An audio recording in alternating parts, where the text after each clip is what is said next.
बिस्मिल्लाहिर्रहमानिर्रहीम। मैं गौरव सियासत के प्लेटफॉर्म से आपकी खिदमत में हाजिर हूँ।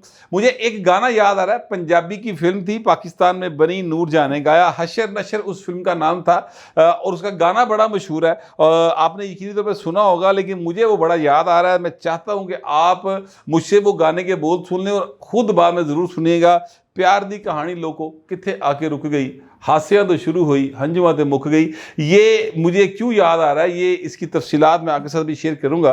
लेकिन उससे पहले मैं आपसे गुजारिश करूं कि बड़ी हुई शेव है, 6 बाय 8 का कमरा है और गुप अंधेरा है, तो भाई ओ पया कुपीतान, यानी इमरान अहमद खान न्याजी वल्द इकरामुल्लाह खान न्याजी हाल मुकीम अडयाला जेल का जो अडयाला में हाल देखा है, उनके 3 चाहने वाले उन वकला ने जो उनके वकील भी हैं और उनके फॉलोअर भी हैं, उनके साथ बाकायदा तौर पर दिली हम आहंगी है। वो उनके दर्द को फील करते हैं, उनकी खुशी को फील करते हैं, उनके चेहरे खिल जाते हैं जब वो इमरान खान को देखते हैं। ये सारी बातें मैं भाई पल्ले नहीं कह रहा, ये फैसल चौधरी साहब हैं जो जनाब वकील हैं इमरान खान के और फवाद चौधरी के सगे भाई हैं। फवाद चौधरी वो आदमी हैं जिन्होंने पाकिस्तान में अपनी जो सियासत का आगाज़ था वो पीपल्स पार्टी की PSF से किया। उसके बाद वो जनाब मुख्तलिफ मुस्लिम लीगों से होते हुए, जिसमें आल पाकिस्तान मुस्लिम लीग भी शामिल थी, परवेज़ मुशर्रफ अली, दोबारा पीपल्स पार्टी में आए। पीपल्स पार्टी से फिर वो जनाब कोशिश उन्होंने फरमाई, इधरले पासे जान दी, माल्टोन पासे जान दी, उधर राह नहीं मिला और फिर वो दोबारा तहरीक इंसाफ में चले गए। तहरीक इंसाफ भी उन्होंने छोड़ी सर, और बाकायदा ऐलान करके छोड़ी। फिर वो जनाब उन्होंने पूरी ट्राई मारी कि किसी तरीके से वो पीपल्स पार्टी में एंट्री डाल सकें मोहसिन नकवी के ज़रिए। उसके लिए उन्होंने सेल वड़ाइस साहब का कंधा इस्तेमाल करने की पूरी कोशिश की। वड़ाइस साहब ने भी कोशिश की थी कि इस तरह दाल गल जाए, लेकिन पायन दाल गली कोई नहीं। तो अब वो दोबारा तहरीक इंसाफ में एंट्री मारने की कोशिश कर रहे हैं और उनके भाई फैसल चौधरी जो है वो इमरान खान के मुख्तलिफ केसों में वकील बने हैं। आज उनकी मुलाकात हुई इमरान खान से। जैसा कि मैंने अपने पहले व्लॉग में बताया था कि हाई कोर्ट ने अगरचे हुक्म दिया है कि इमरान खान को पेश करें, यहाँ पर सिक्योरिटी के बंदोबस्त करें, जो दिल करता है कर को जरूर इमरान को लेना पैड़ा। इस तरह का एक तासुर था जो उनके हाई कोर्ट के ऑर्डर से मिल रहा था और उस तासुर को बहुत पक्का किया तहरीक इंसाफ के जो हैं अपना ट्रोल्स उन्होंने। और फिर लोगों ने यकीन कर लिया कि इमरान खान तो आएगा और इमरान खान को अब हाई कोर्ट का ऑर्डर कैसे नहीं मानेंगे, नहीं मानेंगे तो तीनेदार लगेगी, तीनेदार लगेगी तो भाजी मरियम नवाज जाएगी, क्योंकि पंजाब हुकूमत का वो आता है ये सारा का सारा मामला अडयाला जेल वो अंडर है, दोनों पासे साड़ी जीती जीत। इस तरह के ख्वाबो ख्याल में यूथिये अपनी आजकल की ज़िंदगी गुजारे और इसी ख्वाबो ख्याल में वो खुश हो गए। मैंने उनकी खुशियों पर पानी फेरा और मैंने उनको बताया, व्लॉग करके बताया कि जनाब हेवन में फाल, लेकिन इमरान खान को आज पेश नहीं किया जाएगा।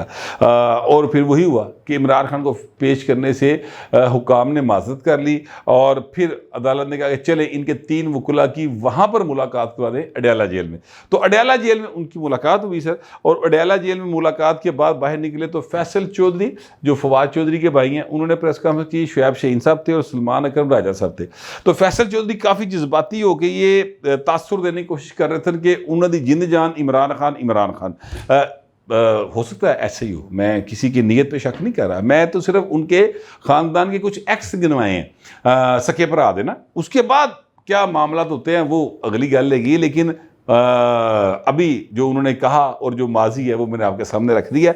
बहरहाल अब उन्होंने कहा ये है कि इमरान खान को 24 घंटे 6 बाय 8 के सेल में रखा जाता है, सिर्फ 1.5 घंटे के लिए उन्हें बाहर निकाला जाता है, एक्सरसाइज उनको नहीं करने दी जाती, अंधेरे में वो रहते हैं और शेब उनकी बढ़गी हुई है और वो मतलब बहुत गैर इंसानी रवैया उनके साथ इख्तियार किया गया है। ये सारी बातें इमरान खान ने बताई और उसके बाद साथ ही फौरी तौर पे जो फैसल चौधरी है उन्होंने कहा कि इमरान खान डट के पड़ा है। हालांकि यकीन कीजिए कि जब कोई लीडर, जब कोई आदमी इस तरह के मसाइल का शिकार होता है जेल के अंदर और वो डरा नहीं होता, वो घबराया नहीं होता, वो इन चीज़ों से तंग नहीं आ रहा होता, तो वो बड़े सुकून के साथ बैठा होता है। लोग पूछते हैं मुलाकात के दौरान कि सर तुम ठीक हो, तुम को परेशानी को मामला, कहते नहीं ठीक है, बिल्कुल ठीक, अल्लाह का बड़ा आसान सुकून है, तो वो कोई शिकवा शिकायतें नहीं करते। मैं इसकी आपको एक ऐसी एग्जांपल दे सकता हूँ जो किसी से ढकी छुपी नहीं है, सिर्फ याद दिलाने के लिए कह रहा हूं, क्योंकि साड़ियाँ यादाश्त बड़ी कमज़ोर ने। आम आदमी ने और बड़े रोले होंगे ना, आटा दाल चावल चीनी दे, तो वो बेचारे की जेन च निकल जाता है। तो लिहाजा मैं सिर्फ बताने लगा हूँ, एक शख्सियत है आसिफ अली जरदारी, आजकल वो सदर पाकिस्तान होते हैं। जब मियाँ नवाज शरीफ का दूसरा टन्योर था, तो उस टन्योर में आईजी होते थे एक राणा मकबूल, वो उस वक़्त सिंध में आईजी लगाए हुए थे। और वो साहब जो हैं, उनके ऊपर इल्ज़ाम ये था कि उन्होंने, जो आसिफ जरदारी साहब है, उनका गला काटा और उनकी ज़बान काटी। ये उस केस बकायदा पर्चा पायन कराया सी बकायदा, ठीक है, उन पर। और एक नवीद, इंस्पेक्टर नवीद सईद उर्फ निधि भैणाला होंदा सी, बाद में वो कत्ल हो गया था, उनके ऊपर मुकदमा था इस चीज़ का। मुकदमे का आज तक फैसला नहीं हुआ, दोनों मुलजम या मुजरम जो भी कह लें वो मर चुके हैं। मगर मुझे अच्छे तरीके से याद है कि जब ये खून से लथपथ कपड़े उनके जेल से बाहर आए, और मैंने देखा निसार खोड़ू साहब और उनकी बहनें वो लथपथ कपड़ों के साथ, खून से जो आसिफ जरदारी के कपड़े थे वो लेकर उन्होंने प्रेस कॉन्फ्रेंस की थी, तो मुझे आज तक वो तस्वीर याद आ रही है। अच्छा, जब ये वाक़या हो गया तो उसके काफ़ी अरसे बाद, काफ़ी अरसे से मुराद है कोई महीने डेढ़ बाद, 2 बाद, वो लाहौर में उनकी पेशी थी एक केस में, ये जस्टिस मलक क्यूम की अदालत के अंदर। उस अदालत में जब वो पेश करने के लिए उनको लाया गया, तो मैंने उनसे ये कहा, क्योंकि मैं उसकी रिपोर्टिंग करता था, तो मैंने उनसे ये कहा कि जनाब आसिफ जरदारी साहब, सर आपके साथ बड़ी ज़्यादती हुई, वो हमने तस्वीरें देखी, पता चला कि आपको इस तरह किया गया। तो उन्होंने हंस के देखा, और असी को 5-7 रिपोर्टर सा, उनके को 15-20 कारकुन थे वहाँ पे खड़े, तो उन्होंने कहा बेटा मर्दों के साथ ऐसी होती रहती, फिक्र नहीं करनी, सब ठीक हो जाएगा। उन्हें नहीं किया कि मेरा खून निकलिया, मैंने छुरी मारी, मैंने लम्या पाया, अंधेरा करता ना, कोई गल उसने नहीं की। तो लीडर जब सर अपने पैरों से खलोता होंगे ना, तो फिर दसदा नहीं अंदर की हालात रहे, वो कहता अल्लाह का शुक्र है, कोई मसला नहीं है, सुकून डाट काम। अच्छा, अब ये जो साहब हैं, ये साहब जो हैं, ये इन्होंने ये सारी तफसीलात फैसल चौधरी जो बता रहे हैं, ये इमरान खान ने बताई हैं, वरना फैसल चौधरी को केड़ा मौका लेके उन्हें जाके अंदर सारा शायवा देख ली हैं, ठीक है, इमरान ने बताई ना उनको। साथ ही कहते हैं वो डरे नहीं हुए, वो घबराए नहीं हुए, वो बड़े हौसले में हैं। भाई जे डरिया नहीं, घबराया नहीं, हौसले चे, तो फिर केड़ी गल तो तुहानूं दसी जा रहे अंदर दुख अपने। वैसे मैं आपसे गुजारिश करूँ कि ये सारी गुफ्तगू जो है, मैं इस पर बिल्कुल यकीन नहीं करता कि उसके ये हालात होंगे अंदर। वजह क्या है? वजह यह है सर कि उनने हर बार ये क्लेम किया है कि मैं कैद तन्हाई में हूँ, लेकिन हर बार जब जेल की रिपोर्ट आई और बाकायदा तौर पर उन्होंने मैंने मूवी बना के भेजी थी कि देखो जी ए कमरा जे, ए ओदी ड्यूटी है, ए वाला सैल नहाने वाला जे, ए वाला कपड़े पाने वाला जे, ए वाला रोटी खाने वाला जे, ए वाला वर्जिश वाला जे, इन्ना कुछ मिलता है जनाब। देसी कुकड़ भी मिलता है, देसी बकरा भी मिलता है, बकरे के पाए भी मिलते हैं, मगज, पुठ दियाँ बोटियाँ हैं जी, जो वो चाहें, जिस तरह का जूस चाहें, जिस टाइम चाहें। 3 कुक है सर, स्पेशलिस्ट, 6 डॉक्टर हैं, एक शिफ्ट 2 डॉक्टर ने। ताड़े घर है ना किसी को ये फैसिलिटी अवेलेबल है, वो सारी फैसिलिटीज भाई जेडे ने इंजॉय कर रहे हैं। और ये वो शख्स है जिसके ऊपर इल्ज़ाम ये है कि इसने 190 मिलियन पाउंड, जो 64 अरब रुपया बनता है सर, 64 अरब रुपया आज की तारीख में सर, वो पाकिस्तानी कौम की का जो पैसा चोरी करके मलक रियाज बाहर ले गया था, उस पैसे को वापस ला के फिर मलक रियाज के खाते पाता और सुप्रीम कोर्ट के अकाउंट में दे दिया कि इन्हें जेडे ताड़े 360 अरब रुपया, 460 अरब रुपया सिंध गवर्नमेंट का। और सुप्रीम कोर्ट ने साकब निसार ने डील मार के वो ज़मीन जो 4000 अरब से ज़्यादा कीमत की है, वो 460 अरब में दे दी किस्तां दे विच। उसमें ये पैसे एडजस्ट कर ले। तो सर इस केस में भाई नंदर ने यह केस चलता पाया जी, सैफर उस केस में भी भाई ते परचा जी, ठीक है। 400 BC के पर्चे हैं। तो ये साहब जो हैं इनको इतनी फैसिलिटीज हासिल है। बहरहाल फैसल चौधरी साहब कह रहे हैं हम तो कल ही पिटीशन दायर करेंगे और सारी चीज़ें जो हैं वो लेके आएंगे, बड़ा गैर इंसानी रवैया। तो बिल्कुल अच्छी बात है, इन्हें करनी चाहिए। चूँकि इमरान खान ने चीका मारी होनी है, दस्या होना ना कि मेरे नाल इंज हो रहा है बहू जी अंदर। तो वो जो डट के खड़ा था ना कप्तान, वो सर बिल्कुल डर के खुडेला लगा जे। मुझे उनकी गुफ्तगू से ये तासुर मिला।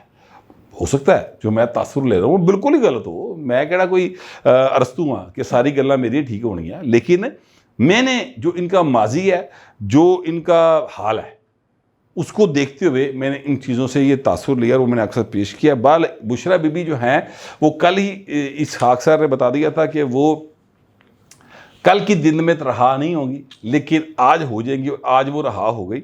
और ये भी बता दिया था कि जनाब VIP मामला रहेंगे, डील के तहत आ रही हैं। तो सर VIP मामला तो अब देखिए गड्डियाँ अंदर की हैं पाए, ठीक है, और गड्डियाँ अंदरों जाके बाहर आई हैं, तो इंज करें बनी गल रवाना और बेहतरीन लाइफस्टाइल ज़िंदगी शुरू हो गया।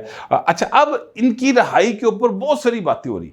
एक तो डील है, मुझे तो इसमें कोई शुबा नहीं कि डील नहीं है, मैं तो इस गल पर पक्का पाए, ठीक है। लेकिन डील के बाद मिलना क्या है? क्या इमरान खान को भी रिलीफ मिलना है? मेरे हिसाब में इमरान खान को रिलीफ फिलहाल नहीं। मेरे जी हिसाब किताब ने ना जैचियां दे ਉਹਦੇ 'ਚ ਤੇ नहीं जीगा पाए, मेरे मोकल तो ਇਹੋ ਜਿਹੀ ਗੱਲ ਕੋਈ नहीं दसते, ठीक है। बाकी ये है कि किसी के मोकलों के जेहन 'ਚ होए या उन्होंने ख्याल होए तो वो अपने मोकला तौर पर कह सकते।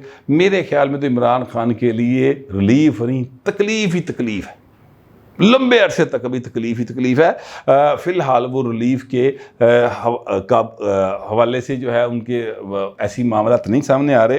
अच्छा, अब मैं आपसे गुजारिश करूं कि बुशरा बीबी जो हैं उनको ये इतना ज़बरदस्त डील क्यों मिल गई है, इस पर लोगों की अब अपनी अपनी गुफ्तगू है। मसलन लोग कह रहे हैं कि बुशरा बीबी की ज़ाहिर है कि इमरान खान के ख़ानदान के साथ नहीं बनती। इमरान खान की बहनें भी जेल में हैं और वो कह रहे हैं कि इमरान खान की दोनों बहनें ख़ास तौर पे इसलिए जानबूझ के गिरफ्तारी दे के जेल गई ताकि इमरान खान को बता सकें कि वो जी ना तेरे नाल बैठी जेल जड़ी आई है उन्हें तो कुछ कुकर्म किए होने हैं, यानी उन्हें तो कोई हैंकी फेंकी की होनी, घड़ियाँ खा गई है, जो भी किया कराया सर, तो असी तो कुछ भी नहीं किया, मगर हम अपने भाई की खातर जेल काट रहे हैं। तो भाई के नज़दीक होने के लिए वो जेल शेल काट रही। और बुशरा बीबी जो है उनको इमरान खान से अब दूरी इख्तियार करने का काम शुरू होने लगा है। लोग बातें कर रहे हैं कि अब बुशरा बीबी की अलहदगी जो है ना इमरान खान से, तलाक, यानी जी गल हादसे तो शुरू हुई सी वो हंजुआं ते भाएन मुकण वाली है और दी एंड की तरफ ये कहानी चल पड़ी। ये जो इमरान खान की ज़िंदगी है या अदरवाइज़ इस तरह के लोगों की ज़िंदगी होती हैं, उनमें ये मामला चलते रहते हैं। लोगों के लिए बड़ी खबर हो सकती है, लेकिन हमने देखा कि वो भाई ने कि पहली तलाक देनी है, पहली बारी विलादगी होनी है सर, तीसरा काम है ऑफिशियली, अनऑफिशियली तो पता नहीं कितने मामला ने, ठीक है। तो ये बार लोग बातें कर रहे हैं। कुछ लोग ये भी कह रहे हैं कि बुशरा बीबी जो है ना PTI की कमांड संभालने के चक्कर में पड़ी हुई है कि वो लीडर बन जाए और इमरान खान को बिल्कुल सैडे कर दें, ठीक है, और फिर उनको निकाल के ले जाए यहाँ से पाकिस्तान से बाहर। लोग ये भी बातें कर रहे हैं। लेकिन फ़िलहाल बुशरा बीबी रहा हो गई हैं और इनकी रहाई बहरहाल एक डील का नतीजा और कहानी में अब दी एंड का सिलसिला शुरू होने वाला है।